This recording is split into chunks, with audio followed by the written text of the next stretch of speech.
Hello అండి. యూరోప్‌లో water bottles ఎలా ఓపెన్ చేయాలో చూద్దాం పదండి. అదేంది వాటర్ బాటిల్స్ ఓపెన్ చేయడం మాకు తెలుసు కదా! దాంట్లో స్పెషల్ ఏముంది అనుకుంటున్నారా?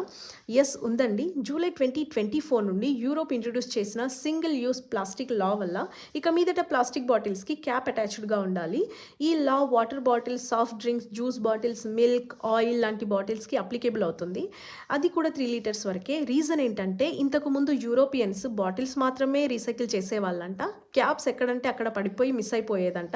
దానివల్ల యూరోప్ డేటా ప్రకారము బాటిల్స్ క్యాప్స్ అనేవి టాప్ 3 ప్లాస్టిక్ పొల్యూటెంట్స్‌లో ఒకటంట. సో, క్యాప్ లూజ్‌గా ఉంటేనే కదా ప్రాబ్లమ్ అని చెప్పేసి బాటిల్స్‌తో పాటే క్యాప్ ఉండాలి అండ్ 2 కలిపి రీసైకిల్ చేయాలి అని ఒక లా తీసుకొచ్చిండ్రు. ఫస్ట్ టైం తాగినప్పుడైతే క్యాప్ నోస్‌కి తగులుతుండే, వాటర్ డ్రెస్ మీద పడుతుండే అండ్ సమ్‌టైమ్స్ క్యాప్ ఎక్కడ పడితే అక్కడ పడిపోయి వెతుక్కునే వాళ్ళంట. ఇది చిన్న ఇన్‌కన్వీనియన్సే. బట్ ఎన్వైర్న్‌మెంట్‌కి చాలా పెద్ద ఇంపాక్ట్. సో, నెక్స్ట్ టైమ్ నుండి బాటిల్ క్యాప్ ముక్కుకి తగిలితే దాన్ని ఒక ఇరిటేషన్‌లా చూడకండి. అది ఒక రెగ్యులేషన్. Welcome to Europe. ఇక్కడ బాటిల్స్ క్యాప్స్ కూడా డిసిప్లిన్ ఫాలో అవుతాయి. బై.